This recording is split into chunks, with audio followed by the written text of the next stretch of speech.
আসসালামু আলাইকুম।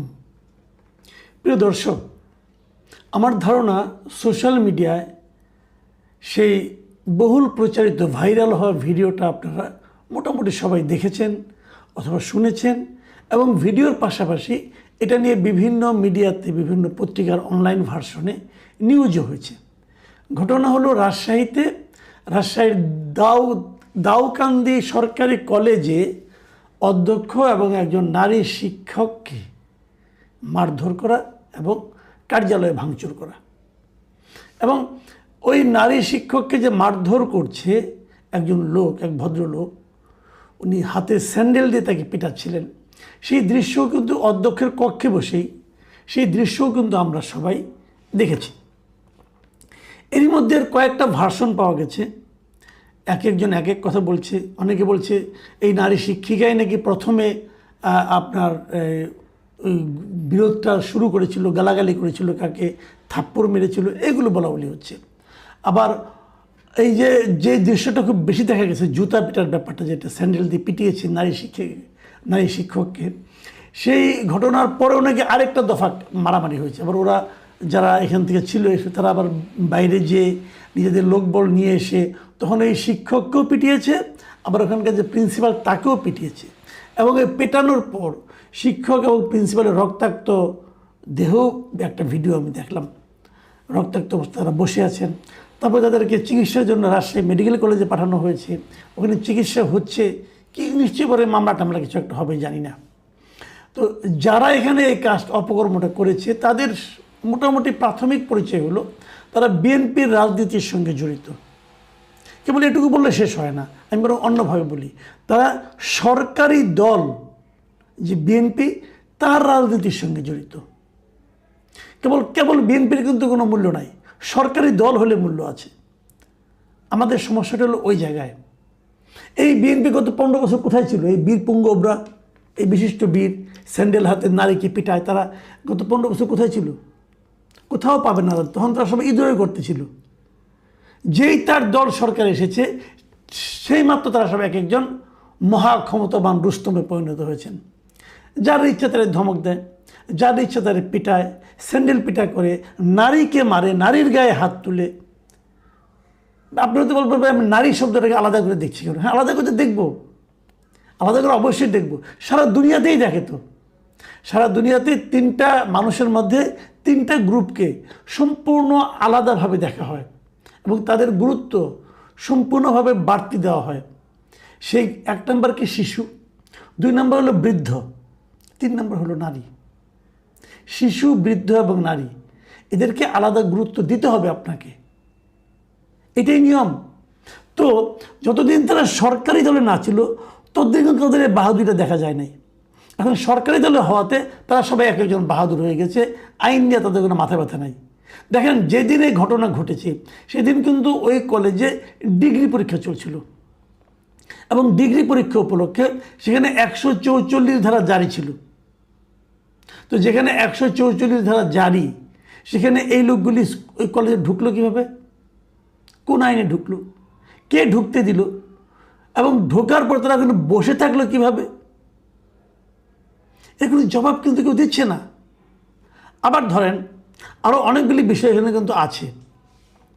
সেই বিষয়গুলো জানা গেছে কি, যে ওখানে একজন নাকি মৎস্য ব্যবসায়ী গিয়েছিল এবং ওই মৎস্য ব্যবসায়ী এই শিক্ষককে পিটিয়েছেন এবং পরে মৎস্য ব্যবসায়ী লুঙ্গি পরে গিয়েছিল। কিন্তু লক্ষ্য করেন তো, কলেজে মৎস্য ব্যবসায়ীর কাজটা কি? মাস্তানি করতে গেছে। পরে তার ছেলেরা আরও বড় মাস্তান, তারা এসে পরে তাদেরকে আবার পিটিয়েছে। তো এই ঘটনার পর বিএনপি একটা তাৎক্ষণিক সিদ্ধান্ত নিয়েছে। আমি দেখলাম যে রুহুল কবির রিজভী ওনার স্বাক্ষরে একটা সিদ্ধান্তের বিজ্ঞপ্তি দেখলাম। ওনারা জয়নগর ইউনিয়ন বিএনপির যে সহসভাপতি আকবর আলী, তার বিরুদ্ধে অ্যাকশন নিয়েছে এবং তাকে বিএনপি প্রাথমিক সদস্য সহ সব পর্যায়ের দলীয় পদ থেকে বহিষ্কার করছে। মনে হচ্ছে ভালো, আচ্ছা ভালোই। আচ্ছা, আমরা একটু বরং দেখি যে বিভিন্ন রিপোর্ট যেগুলি বেরিয়েছে পত্রিকার। আমি একটা পত্রিকার রিপোর্টের কথা বলি, প্রথম আলো পত্রিকার কথা বলছি। প্রথম আলো রিপোর্টে এই ঘটনার জন্য তারা কাকে দায়ী করেছে একটু দেখি আমরা। সেখানে ওনারা প্রত্যক্ষদর্শী সূত্রে জানা গেছে, প্রত্যক্ষদর্শী বরাত দিয়ে তারা বলছে, স্থানীয় একজন মৎস্য ব্যবসায়ী বিএনপির কর্মী শাহাদাত আলী এই প্রদর্শক আলিয়া খাতুনকে স্যান্ডেল দিয়ে পিটিয়েছেন। শাহাদাত আলীর ছেলে লিটন ও কর্মচারী মাহবুর কলেজের অধ্যক্ষ ও প্রদর্শক আলিয়া খাতুনের উপর হামলা চালান। হামলার নেতৃত্ব দিয়েছেন জয়নগর ইউনিয়নের 4 নম্বর ওয়ার্ড বিএনপির সভাপতি এজদার, জয়নগর ইউনিয়ন কৃষক দলের সভাপতি জয়নাল আবেদিন, ব্যবসায়ী আফাজউদ্দিন প্রমুখ। কিন্তু এখানে কিন্তু আমি বুঝলাম না জয়নগর বিএনপির সহসভাপতি আকবর আলী কোত্থেকে আসলো। প্রত্যক্ষদর্শীর বক্তব্যে কিন্তু আকবর আলীর নাম নাই, অন্যদের নাম আছে, কিন্তু এই সহসভাপতিকে বিএনপি কেন্দ্রীয় কমিটি বহিষ্কার করেছে। তারা এত দ্রুত কোথায় সিদ্ধান্তটা পেলো, কি পড়লো, কি দেখলো, কি জানলো, আকবর আলীকে তারা কেন বহিষ্কার করলো, এটা আমি এখন পর্যন্ত বুঝতে পারলাম না। এখন ঘটনা হচ্ছে এগুলো কেন হচ্ছে, আমি কিন্তু খালি একটা কলেজের কথা বলছি না। আপনারা দেখেন গত কয়েকদিন আপনারা নিশ্চয়ই খেয়াল করেছেন, কিন্তু এই তো কয়েকদিন আগে, সম্ভবত এক সপ্তাহখানেক আগে, সপ্তাহ অথবা 1.5 সপ্তাহ আগে, এই এপ্রিল মাসের 12-13 তারিখের ঘটনা হবে। এই ব্রাহ্মণবাড়িয়া নবীনগরে এই রাস্তার নিম্নমানের কাজ নিয়ে প্রশ্ন করায় স্থানীয় সরকার প্রকৌশল অধিদপ্তরের একজন প্রকৌশলীকে ওখানকার ঠিকাদার মারধর করছে, বাঁশ দিয়ে দৌড়িয়ে তাকে ওখান থেকে দূর করে দিচ্ছে। এই দৃশ্য কিন্তু ভিডিও আমরা দেখছি, এটা যে ঠিকাদার বাঁশ দিয়ে প্রকৌশলীকে দৌড়াচ্ছে। কারণ প্রকৌশলী প্রশ্ন করেছিল যে কাজের মান নিম্নমানের কাজ হচ্ছে, কাজ এটা করা যাবে না। হয়তো এর পেছনে বিহাইন্ড দ্য সিন অনেক ঘটনাও থাকতে পারে, আমি জানি না। এগুলি তো হয়, প্রকৌশলীরা ঘুষ টুস চায়, ঘুষ টুস খায়, খেয়ে পরে আবার তারপরে আবার আটকায়, অনেক আছে। কাজে যারা ঠিকাদার তারা হয়তো বিরক্ত হয়ে অনেক কিছু করতেও পারে, আমি জানি না বিহাইন্ড দ্য সিন কী আছে। কিন্তু আমার প্রশ্ন হলো, বিহাইন্ড দ্য সিন যাই থাকুক না কেন, আপনি একজন লোককে প্রকাশ্য দিবালোকে বাঁশ দিয়ে পিটানোর জন্য বাঁশ দিয়ে দৌড়িয়ে নিয়ে যেতে পারেন, এটা কেন? আবার তার 2 দিন পরেই দেখলাম 17 তারিখে এপ্রিল মাসের কুমিল্লার 14গ্রাম উপজেলার একটা মাদ্রাসায় একজন তরুণ শিক্ষককে মানে একটা কক্ষের দরজা জানলা বন্ধ করে অন্য একজন শিক্ষক মারধর করছে। কেন? যে মারধর করছে সে নাকি দাবি করে যে এই মাদ্রাসার আমি প্রতিষ্ঠাতা এবং সে শিক্ষকও বটে, এবং তার কথা আমাদের সবাই চলতে হবে, না চলে তাই দেশে উত্তম মাধ্যম দিয়ে চটথাপড় মারে। কেন শিক্ষক কেন আরেকজন শিক্ষককে পিটাবে? প্রকৌশলী কেন একজন ঠিকাদারের হাতে মার খাবে? অথবা একজন মৎস্য ব্যবসায়ী সে কেন একজন শিক্ষকের গায়ে হাত তুলবে? যে ভিডিওটা আমরা দেখেছি যে আপনার জুতো দিয়ে ওই শিক্ষককে পেটানো হচ্ছে, সেই ভিডিওতে যখন আমি দেখি, যখন থেকে পেটানো হয়, ওখানে কিন্তু প্রিন্সিপাল ছিলেন কলেজের, আরও প্রায় 7-8 জন ভদ্রলোক ছিলেন, এবং এই ঘটনার সময় তারা কেউ দুজনের কাউকেই ফেরানোর চেষ্টা করেন নাই, কেউ না, ওই স্যান্ডেলওয়ালা কেউ না, অথবা ওই শিক্ষিকাও না, কেউ কাউকে তারা থামানোর চেষ্টা করেন নাই। মানে তারা ঘটনাটা ঘটতে দিয়েছেন, মজা নিয়েছেন আর কি, মজা। তো এই যে বাস্তবতাটা, এটা আসলে কী প্রমাণ করে? আমরা কি একটা অস্থির জাতিতে পরিণত হয়েছি? কিছু হলে গায়ে হাত তুলি। আপনি তো কারো গায়ে হাত তুলতে পারেন না আইন অনুযায়ী, কারো গায়েই না ভাই। আপনি একজন রিক্সাওয়ালার গায়ে হাত তুলতে পারেন না, আর রিক্সাওয়ালাকে চটথাপড় মারাটা একটা নিয়মিত ঘটনায় পরিণত হয়েছে। পারেন না, কিন্তু আপনি করেন তো। কেন করেন? পৃথিবীর অন্য কোনো দেশে আপনি এই ধরনের পাবেন না। আপনার সঙ্গে আমার মিলল না, আমি আপনার সঙ্গে থাকবো না, চলে যাব। আপনি আমার বিরুদ্ধে কোনো বেআইনি কাজ করেছেন, আমি পুলিশের কাছে যাব, আদালতের কাছে যাব, আমি অথবা গ্রাম্য লোকের কাছে, স্থানীয় মাতবরের কাছে এই বিচার দিব, সালিশ হবে। আপনি তাৎক্ষণিক ব্যবস্থা নিয়ে নিচ্ছেন কেন? দুটো কারণে হয়। একটা কারণ হলো, যে পিটায় সে জানে আমি পিটালে আমার কোনো বিচার হবে না, কারণ আমার দল ক্ষমতায়, অতএব আমি পিটাতেই পারি, আমাকে তো কেউ কিছু করতে পারবে না, কারণ আমার হাতে ক্ষমতা আছে, সরকার আছে আমার। তো পুলিশটা আমাকে দেখলেও আমাকে ধরবে না, পুলিশটা আমাকে মারবে না, কাজে আমি পিটাতে পারি। আর দ্বিতীয় কারণ হলো যে আমার রাগ উঠে গেছে, এটা নিয়ে পরে হয়তো আমি বিচার টিচার পাবো না, মুরব্বীরা থামিয়ে দেবে, তো এখন রাগ উঠেছে, এখনই ঝালটা মিটিয়ে নেই। এগুলি একটা মানসিক সমস্যা। এই মানসিক সমস্যা পুরো দেশে কিন্তু ছড়িয়ে গেছে। কেবল যে গ্রামে ওই কলেজে তা না, পুরো দেশে আমরা কিন্তু প্রতিনিয়ত দেখতেছি। তো এখান থেকে বাঁচবেন কী করে? আমি মনে করি এই পুরো ঘটনাটা এখন থামানোর দায়িত্ব হলো সরকারের। সরকারকে বুঝতে হবে।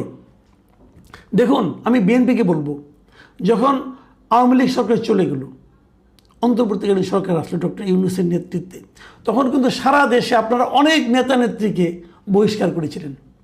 কেন করেছিলেন? কয়েক হাজার। কারণটা কি? কারণটা তারা অবাধে চাঁদাবাজি করছিল, আপনাদের দলের ভাবমূর্তি নষ্ট করছিল, এই জন্য তাদেরকে আপনারা দল থেকে বের করে দিয়েছেন। ঠিক আছে, তখন কিন্তু আপনাদের দল ক্ষমতা আসে নাই। তখন বরং আপনাদের প্রতিদ্বন্দ্বী হিসেবে জামাত ছিল, যারা আপনাদেরকে বেইজ্জতি করতে পারতো, যারা আপনাদেরকে ডিফেম করতে পারতো। একটা ভয় ছিল, আতঙ্ক ছিল। আপনারা এত, তার মধ্যেও যারা চাঁদাবাজি করেছে বহিষ্কার করেছেন। ওকে, ক্ষমতায় আসার পর গত 2 মাসে কয়জনকে বহিষ্কার করেছেন? কেন করেননি? তার মানে কি চাঁদাবাজি থেমে গেছে ক্ষমতা আসার পর? আমাদের বাস্তব অভিজ্ঞতা কি বলে? আমাদের অভিজ্ঞতা বলে যে দল ক্ষমতায় এলে চাঁদাবাজি আরও বেড়ে যায়। তখন ক্ষমতায় আসেনি, তারপরেও যে চাঁদাবাজি চলেছে, আপনি যখন ক্ষমতায় এসেছেন তখন চাঁদাবাজি তার চেয়ে কয়েক গুণ বেড়ে গেছে। তাহলে এখন বহিষ্কার করছেন না কেন? তার মানে আপনি ধরে নিয়েছেন যে 5 বছর তো জনগণের কাছে আর মাপ চাওয়ার দরকার নাই, 5 বছর জনগণের কাছে আর ভালো হওয়ার দরকার নাই, আমি তো জিতেই গেছি। আবার 5 বছরের মাথায় যে আবার একটু শক্ত হব, জনগণকে বোঝাবো যে আমরা আপনাদের দল। বিষয়টা কি তাই? এখন তো আগে তো জনগণ তো একটু রাও শব্দ করতো, আমাকে আমার চাঁদাবাজি করছে, আমারটা নিয়ে যাচ্ছে। এখন তো সেই শব্দ করার তার সাহস পায় না, কারণ ক্ষমতায় তো ওনারাই, কিছু করলে তো জুতা পিটা। একটা কথা বলি ভাই, সময় পাল্টে গেছে। আজকাল ইয়াং জেনারেশন আর নেতার কথা শুনে কাজ করে না। আজকাল ইয়াং জেনারেশন হাতে একটা তাদের মোবাইল থাকে, সে মোবাইলে পুরো বিশ্ব দেখে। সেই বিশ্ব দেখে তার নিজের দেশটা কেমন হবে এর তার একটা কল্পনা থাকে। সে সেরকমভাবে দেশটাকে দেখতে চায়। যখন দেখতে না পায়, দেশে যারা শাসক আছেন তাদের ব্যাপারে তাদের মনে একটা বীতশ্রদ্ধ অনুভূতি জন্ম হয়। সরকারকে এটা বুঝতে হবে। আপনার এই নেতাকর্মীরা একদম দানব হয়ে গেছেন। দানব দিয়ে জজ চালাতে পারবেন না।